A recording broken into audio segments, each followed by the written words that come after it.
ಆತ್ಮೀಯ H 16 news ಅರ್ಥಾತ್ ಸೀತಾರಾಮ್ಗೆ ಸ್ವಾಗತ. ನಾನು ನಿಮ್ಮ MI ಅಥವಾ ಮಲ್ಲಪ್ಪ ಜೂತಾವರ್. ಬೆಳಗಾವಿ ಜಿಲ್ಲೆಯ ರಾಜಕೀಯಕ್ಕೆ ಸಂಬಂಧಿಸಿದ್ದು, ಅದರಲ್ಲೂ ಮುಖ್ಯವಾಗಿ ನಮ್ಮ ಸಿದ್ದರಾಮಯ್ಯನವರು ಸಂಪುಟ ವಿಸ್ತರಣೆ ಮಾಡ್ತಾರೆ ಅಥವಾ ಪುನರ್ರಚನೆ ಮಾಡ್ತಾರೆ ಅನ್ನೋಂಥ ಹವಾ ಗಾಳಿ ಸುದ್ದಿಗಳು ಮೇಲೆ ಹಬ್ಬನೇ ಇರ್ತಾವೆ. ಹಾಗೆ ಬಿಡ್ತು ಅನ್ನೋದ್ರಲ್ಲ ಇದು ಆಗ್ತದೋ ಇಲ್ಲೋ ಅದು ಎರಡನೇ ನಂಬರ್, ಸೆಕೆಂಡರಿ ಅನ್ಬೇಕಾದ್ರೆ.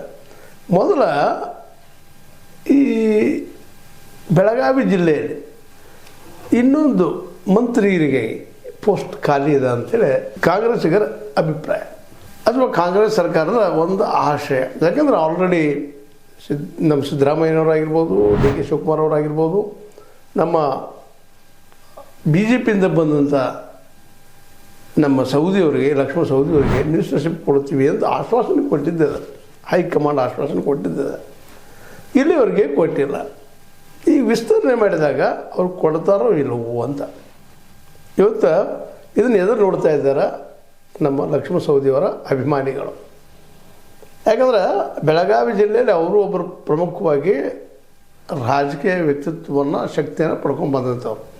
ಅದರಲ್ಲೂ ಅಥಣಿ ಸುತ್ತಮುತ್ತಲು ಕಾಗವಾಡ ಇರ್ಬೋದು, ಅಥಣಿ ಇರ್ಬೋದು, ಚಿಕ್ಕೋಡಿಯಲ್ಲೂ ಇರ್ಬೋದು, ಬಾಗಲಕೋಟೆಯಲ್ಲೂ ಇರ್ಬೋದು, ತಮ್ಮದೇ ಆದ ಪ್ರಭಾವಳಿಗಿನ್ನ ಹೆಚ್ಚಿಸ್ಕೊಂಡು ಬಂದಂಥವ್ರು, ಉಪಮುಖ್ಯಮಂತ್ರಿ ಆದಂಥವ್ರು. ಹೀಗಾಗಿ ಅವ್ರ ಬಗ್ಗೆ ಎಲ್ಲರೂ ಕೂತವರು ಇಲ್ಲಿವರೆಗೆ ಕೊಟ್ಟಿಲ್ಲ ಮಂತ್ರಿಗಿರಿ, ಇಲ್ಲಿವರೆಗೆ ಎಕ್ಸ್ಪಾನ್ಷನ್ ಆಗಿಲ್ಲ. ಈಗ ಎಕ್ಸ್ಪಾನ್ಷನ್ ಆಗೋದು, ಪುನರ್ರಚನೆ ಆಗೋದು ಅಂತೇಳಿ ಈಗಾಗಲೇ ಮಾತಾಡ್ಕೊಳ್ತಾ ಇದ್ದಾರೆ. ಒಂದು ಹಂತದವರೆಗೆ ಬಜೆಟ್ ಮಂಡನೆ ಮಾಡ್ತಾರೆ, ಸಂಕ್ರಾಂತಿಗೆ ಇದು ಆಗ್ಬೋದು ಅನ್ನೋಂಥ ಏನೋ ಮಾತುಗಳಿದ್ದಾವೆ. ಸಿದ್ದರಾಮಯ್ಯರಿಗೆ ಈ ಪುನರ್ರಚನೆ ಅಥವಾ ವಿಸ್ತರಣೆ ಮಾಡಬೇಕಂತದ. ಆದರೆ DK ಶಿವಕುಮಾರ್ CM ಆದಮೇಲೆ ಇದಾಗಲಿ ಅನ್ನುವಂಥದ್ದು ಹಿಂಗೆ ತಿಕ್ಕಾಟ್ಗಳಿದ್ದಾವೆ. ಅವ್ರು ಇರಲಿ, ಅವ್ರು ಏನು ಮಾಡ್ತಾರೆ ಆಗಲಿ, ಯಾವಾಗ CM ಬದ್ದಾಗಲಿ ಬಿಡಲಿ. ಆದರೆ ಮಂತ್ರಿಗಿರಿಗಾಗಿ ಕಾದು ಕುಳಿತಂಥವರು, ಈಗಾಗಲೇ ಹಿರಿಯರಿದ್ದಂಥವ್ರು ಅಂತ ಹೊರ ಹೋಗ್ಲಿಕ್ಕೆ ಮನಸ್ಸಿಲ್ಲ ಅವರಿಗೆ. ಬಟ್ ಆದರೂ ಚೇಂಜ್ ಮಾಡಬೇಕು ಅನ್ನೋಂಥದ್ದು ಏನೋ ಮಾತುಗಳು ಮಾತಾಡಿದ್ದಾರೆ ನಮ್ಮ ರಾಹುಲ್ ಗಾಂಧಿಯವರು ಅನ್ನೋಂಥ ಮಾತುಗಳು ಇದಾವೆ. ಅಂದ್ರೆ ಒಂದು ವೇಳೆ ಎಕ್ಸ್ಪಾನ್ಷನ್ ಮಾಡೋದಾದ್ರೆ ಅಥವಾ ಪುನರ್ರಚನೆ ಮಾಡೋದಾದ್ರೆ ಬೆಳಗಾವಿ ಜಿಲ್ಲೆಗೆ ಇನ್ನೊಂದು ಮಂತ್ರಿಗಿರಿ ಕೊಡ್ತಾರಾ, ಅಥವಾ ಲಕ್ಷ್ಮೀಬಾಯಿ ಹೆಬ್ಬಾಳ್ಕರ್ ಮೇಲೆ ಈಗಾಗಲೇ ಆರೋಪ ಅದ 5,000 ಕೋಟಿ ರೂಪಾಯಿದ್ದು ಈಗಾಗಲೇ ಹಂಚಿದ್ರ ಇಲ್ವಾ ಅನ್ನುವಂಥದ್ದು ಸಹಿತ ಇನ್ನೂ ಕ್ಲಿಯರ್ ಆಗ್ತಾಯಿಲ್ಲ. ಅದು 2 ತಿಂಗಳದ್ದು ಮೋಸ್ಟ್ಲಿ ಹಂಚಿರ್ಬೇಕಂತ ಅನ್ನಿಸ್ತದೆ. ಅಂದ್ರೆ ನಾವು ಅನ್ನೋದು ಏನಪ್ಪ ಅಂದ್ರೆ ಅವ್ರು ಹಂಚ್ತಾರೋ ಇಲ್ಲೋ ಬೇರೆ ವಿಷಯ.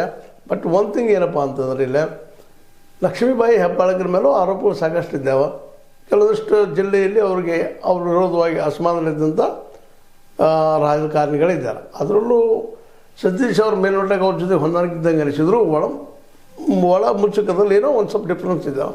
ಅಂದ್ರೆ ಲಕ್ಷ್ಮೀಬಾಯಿ ಹೆಬ್ಬಾಳ್ಕರ್ ಅವ್ರನ್ನ ಕೆತ್ತಾಕೆ ಲಕ್ಷ್ಮಣ ಸೌದಿ ಅವ್ರು ತೊಗೊಳ್ಬೋದಾ ಅಂತ ಒಂದು. ಆದರೆ ಲಕ್ಷ್ಮಣ ಸೌದಿ ಅವ್ರನ್ನ ಒಂದು ರೀತಿ ತೊಗೊಳ್ಳಿಲ್ಲ. ಇದರಲ್ಲಿ ತೆಗೆದ್ರೆ ಹಾಕಿ ತೊಗೊಳ್ಳಿ, ಬಟ್ ಡೈರೆಕ್ಟರ್ ತೊಗೊಳ್ಳಿ, ಒಂದು ಮಿನಿಸ್ಟರ್ಶಿಪ್ ಕೊಡಲಿಲ್ಲ. ಅಂದರೆ ಸೌದಿಯವ್ರ ಪಕ್ಷದಲ್ಲಿ ಉಳಿತಾರ. ಸೌದಿಯವರು ಒಂದೇಳಿ ಪಕ್ಷ ಬಿಟ್ಟು ಹೊಂಟ್ರೆ ರಾಜು ಖಾಗಿ ಅವ್ರು ಉಳಿತಾರೆ ಕಾಂಗ್ರೆಸ್ನಲ್ಲೇ. ಎಲ್ಲರೂ ಯಾಕಂದರೆ ಇಬ್ಬರು ಒಬ್ರಿಗೊಬ್ಬರು ದೋಸ್ತಿ ಇದ್ದಾರೆ ಅಲ್ಲಿ, ಗಳಶ್ಯ ಕಂಠಶ್ಯ.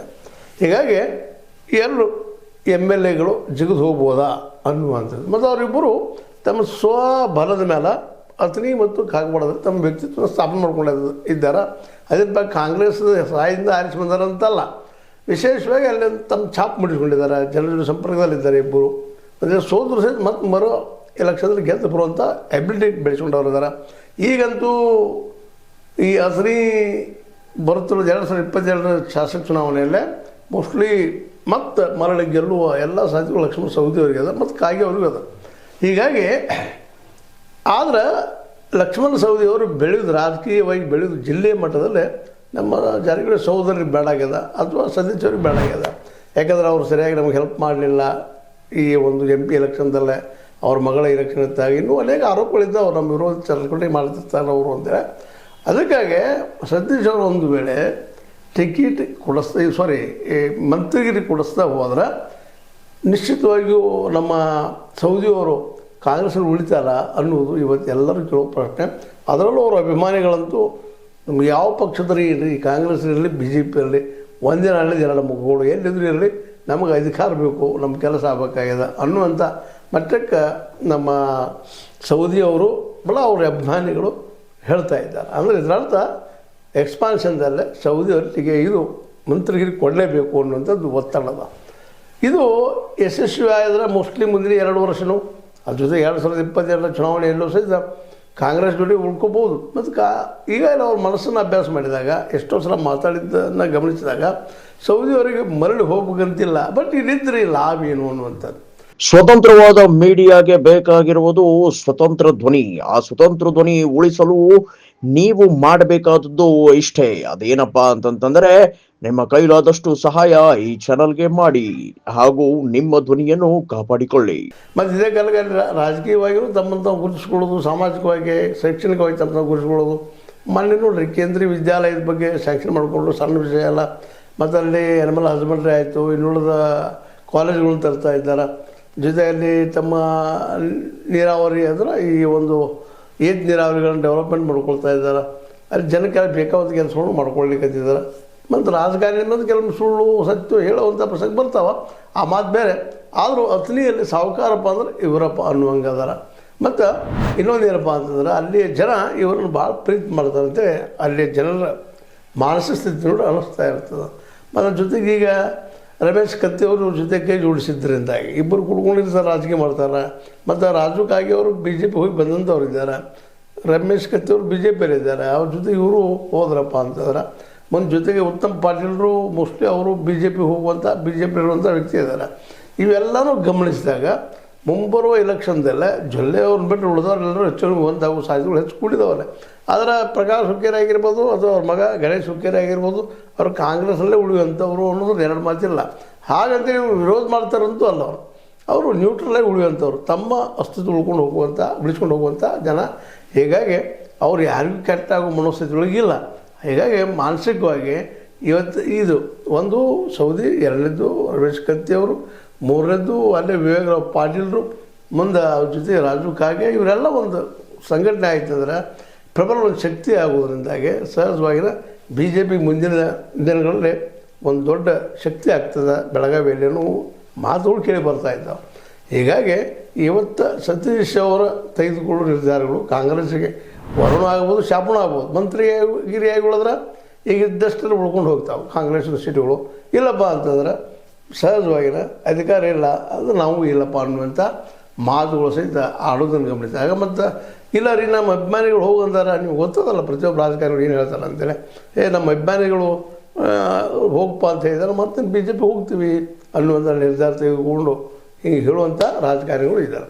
ಹೀಗಾಗಿ ಇದರಲ್ಲಿ ಈಗ ಪಕ್ಷಾಂತರ ಮಾಡಿದಂಥ ಇತಿಹಾಸ ಇರುವುದರಿಂದಾಗಿ ನಮ್ಮ ಈ ಒಂದು ಲಕ್ಷ್ಮಣ್ ಸವದಿಯವರಿಗೆ ಅವರು ಬಹಳ ದಿನಗಳವರೆಗೆ ವೇಟ್ ಮಾಡ್ತಾ ಕೂಡುವ ಹಾಗಿಲ್ಲ ಅಂತ ಅನಿಸ್ತದೆ.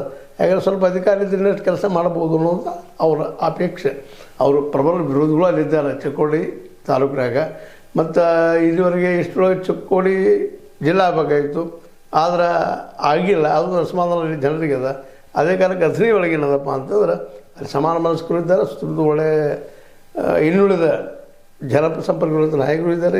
ಹೀಗಾಗಿ ಅವರು ಜಾರಕಿಹೊಳಿ ಅವ್ರ ಸಂಬಂಧ ಒಂದು ವೇಳೆ ಮಂತ್ರಿಗಿರಿ ಮಾಡಲಿಲ್ಲ ಅಂದ್ರೆ ಅವರು ಅಥಣಿ ಭಾಗದಲ್ಲೇ BJPಗೆ ಹಾರುವಂಥದ್ದು ಹೇಳಿಲ್ಲ. ಈಗಾಗಲೇ ಕತ್ತಿ ಅವ್ರ ಜೊತೆಗೂಡಿ ಅನ್ನುವಂಥದ್ದು ಇವರೆಲ್ಲ ಒಂದಾದ್ರೆ ನಿಶ್ಚಿತವಾಗಿ BJP ಸ್ಟ್ರಾಂಗ್ ಆಗ್ತದೆ.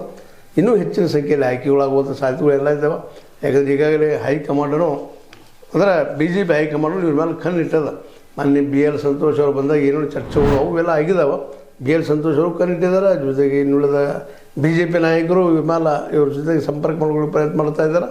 ಅದಕ್ಕಾಗಿ ಈ ಸಂದರ್ಭದಾಗ ಸಿದ್ದರಾಮಯ್ಯ ತೆಗೆದುಕೊಳ್ಳುವಂಥ ನಿರ್ಧಾರ, DK ಶಿವಕುಮಾರ್ ತೆಗೆದುಕೊಳ್ಳುವಂಥ ನಿರ್ಧಾರ ಈಗ ಭಾಳ ಪ್ರಮುಖ ಆಗ್ತದೆ.